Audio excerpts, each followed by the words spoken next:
Hello, geeks and ghouls! Book 10 of Will Wight's Cradle series, Reapee, is announced for November 2nd, and I know what I'll be doing this day, but today is not the day, so it is high time I talk to you about our Lord and Savior Will Wight. I'm kidding, of course. I'm going to talk to you about why you should read the Cradle series and what makes it so damn addictive, because for a couple of years now I've been hearing how good this series was, especially from a certain person I know that had gotten addicted to it, and believe me, she's one of the biggest curmudgeons I've ever met. So her being addicted to a fantasy series was like, is this that good or is this a fluke? About a year ago I read book 1, Unsold. It was good, I was not that impressed, but then this February I tried reading book 2. And then I was hooked and I read all the books in the series within 3 months. So yes, it's no joke, Cradle is like crack cocaine in book form, and if you get to book 2, odds are you will binge read the entire series like I did.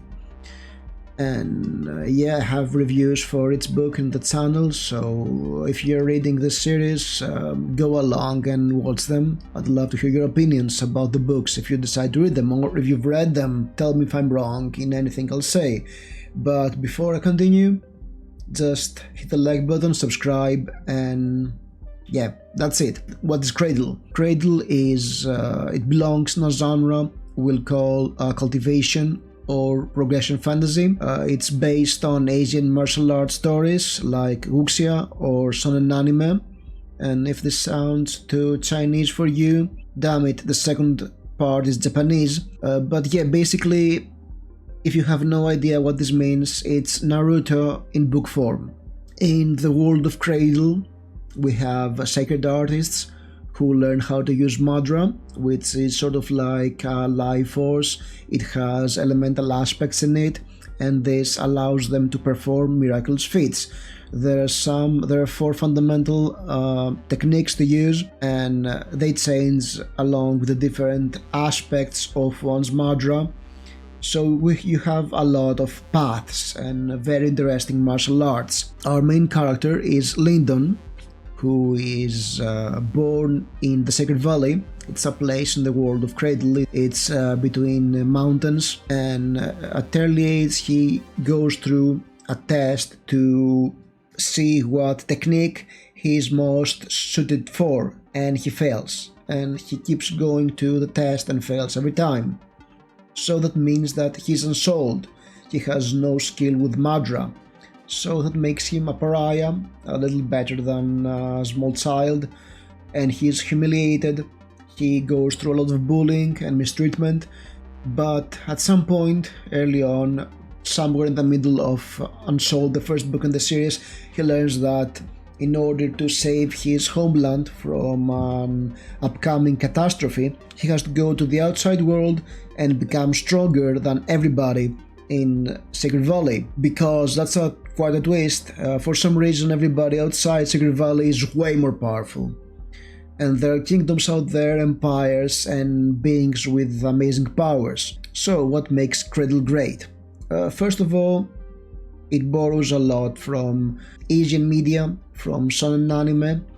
A lot of anime tropes are part of Cradle, so yeah, you're already familiar with this.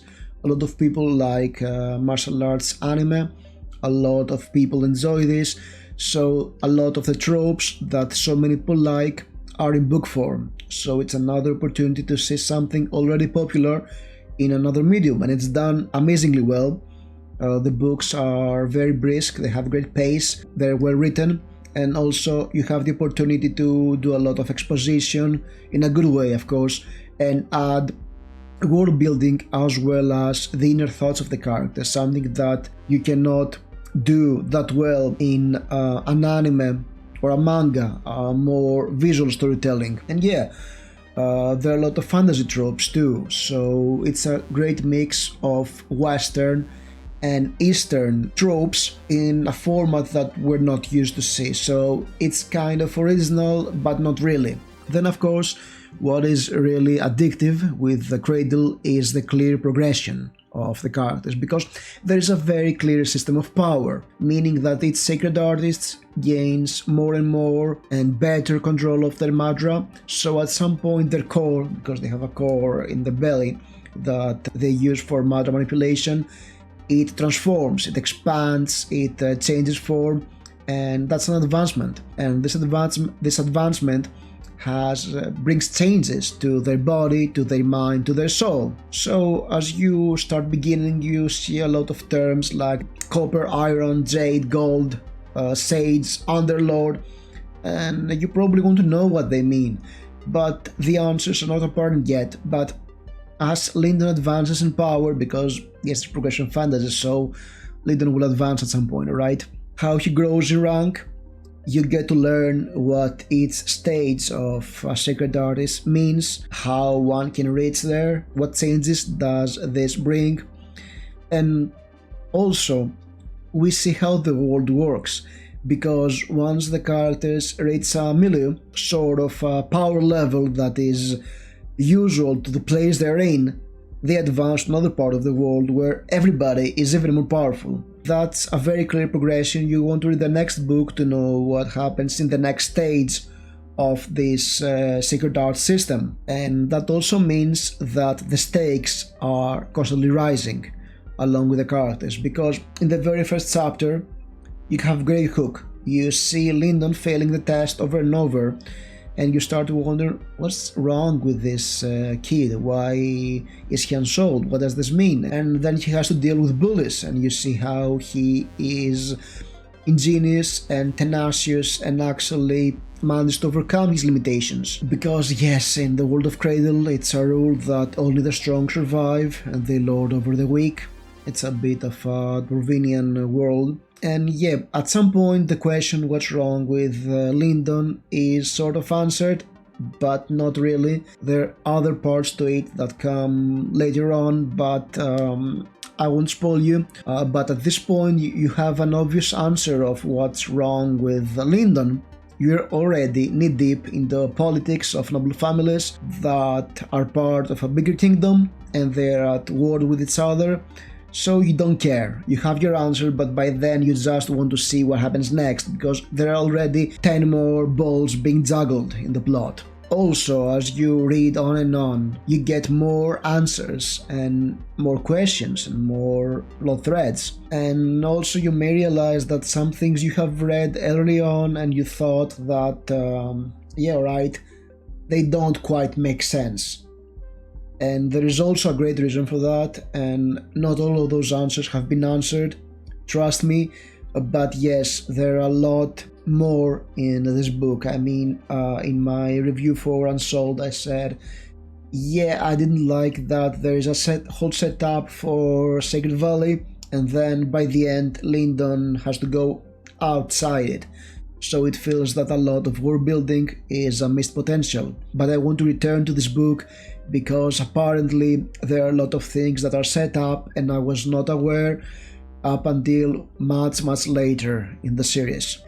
I mean that very early on there is even a character that has a big part in the book and it's not clear why, and yeah, believe me, this will come much later into the thick of things, the whole plot line of the Abidan.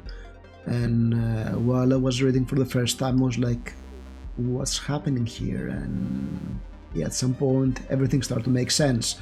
The plot of the book is very well thought out and very well built, so that's the rising stakes are not just a Hail Mary pass, they are well calculated and they lead somewhere. And I should add that Cradle is a great underdog story because Lyndon was scorned, he was abused, and believe me, it was not his fault for that. And this becomes clear very early on, and so you have to root for the guy because he's trying to save the people that mistreated him for all his life, and he's constantly outclassed and has to survive and evolve. And yeah, you can empathize with his plight, you can appreciate every win he gets, as well as seeing how he will make it this time, because he is knee-deep into trouble most of the time. Apologies, but I have to state my one complaint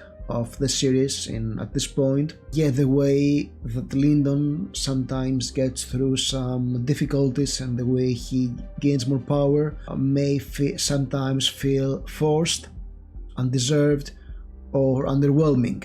I even ran about this on my review for Book 5, Ghost Water, which to me was the worst offender in the series. But then again, once we get into Book 6 and the arc that starts there, it gets much better, and it makes a lot of sense to see how Lyndon goes through a lot of the problems he encounters, and you start to appreciate Lyndon for what's happening. I know it doesn't make sense, but I have to say that if you're annoyed that Lyndon is constantly apologizing early on and has to rely on other characters to get him out of trouble, at some point this is solved. One thing I must note here too is that every win or every advancement that Lyndon makes comes with a cost and consequences. Each win that Lyndon has is leading into more plot lines to come into play in a very organic way, and this creates more hooks to reel you back into the story. Some of those hooks may sometimes be abandoned for a while, but they keep returning, and this is quite interesting the way it's done. So yeah, it's very well plotted. The series is very well plotted. I just have to say that Lyndon is one of my least favorite characters in the series, alright? Yeah, I said it. I don't like Lyndon that much. But this is no problem, because there are a lot of amazing characters in the series, and when I say amazing, I mean amazing. The supporting cast is very rich, very diverse. Every one of the characters you meet in these books has a personality of their own. They have an agenda. They have different relationships to other characters or to factions, and their dynamic, they change over time. Very early on in the series, we see that there is a strong political element to the books, as different families or groups have enmities with each other. They have cross purposes, and they come to, they have to struggle to fight with one another, and there's a lot of intrigue. So everything is moving. There are a lot of plates spinning, and they keep spinning on different levels. So when the characters jump from one level to the other, they are jumping into another layer of intrigue and politics. And the way it's done, it leads to a lot of organic conflict. Lyndon stumbles into different conflicts as he's questing for power, and this feels very organic, and that makes perfect sense. So when a book is resolved, there are always some things hanging, and you just have to keep reading to see how they play out and what the next level entails for Lyndon and his friends. So yeah, that's quite interesting, and there is even one better reason why you should read Cradle. This series will be 12 books. Book 10 comes out in November, and Will Wight publishes, I don't know, a book every 4 to 6 months. So probably the entire series will be finished by 2022. Contrary to many other popular fantasy series, there is also a lot of humor in the books, some great jokes, great one-liners, but then again, dramatic moments are dramatic, and things happen, and you have to you grit your teeth with what's happening at some points. You get to hate a lot of the villains and cheer when they get their just desserts, or be disappointed if they get away scot-free. I think there are plenty of reasons to read these books, as you can see. The series kind of reminds me of the Dresden Files. I mean, there is a constant rising of stakes, a lot of colorful characters, epic storyline unfolding, book by book. World building is gradual, every book expands on it, and most of the times they end in an explosive climax. Contrary to the Dresden Files, Here we have a lot of cliffhangers, so yeah, you have to go to the next book when you finish one. You want to know what happens next. If you plan to start the series, be aware that you should allocate some free time to your reading, because it's really addictive and you want to keep reading. I mean, you can wait for the series to finish, alright, but at this point, with, I don't know, maybe a year until it finishes, it's a good opportunity to jump on the hype train, start reading it, and just, wait and experience the end along with the rest of us people who have already read the series and we're hooked. Alright, I haven't done a reread yet. I believe I'll do a reread when the series ends. So yes, I'm going to reread it. And that should tell you something about how much I liked it. I was hooked. I'd never binge read books, right? When I read a series, I always have to add in a book. But I went from, I think, book 3 to book 6, one after the other. It really jinxed my entire reading schedule for the year, because I was not expecting to, get hooked to it and start reading again and again and again, and it was fantastic. It was a great experience. I've read a lot of amazing 5-star books in 2021, I cannot complain about this, but I think that Cradle was like the discovery, the gift that I didn't expect to have, and I expect to read Reapee, that comes in November, and yeah, keep on being excited. So yeah, I love the series. I'm excited about the series. I want to talk about the series, so that should tell you that yes, it's a good one. You can take my word for it, or you know what, just get out, read and sold. Oftentimes when there is a new release in Cradle, Will Wight runs free or heavily discounted promotion for the series, so keep an eye on it. You may be able to snatch it really cheap on Kindle. It's self-published, and read it and enjoy it. Join the Cradle fans. So thank you for watching, and like, subscribe, all this kind of stuff, and I'll see you soon. Bye bye.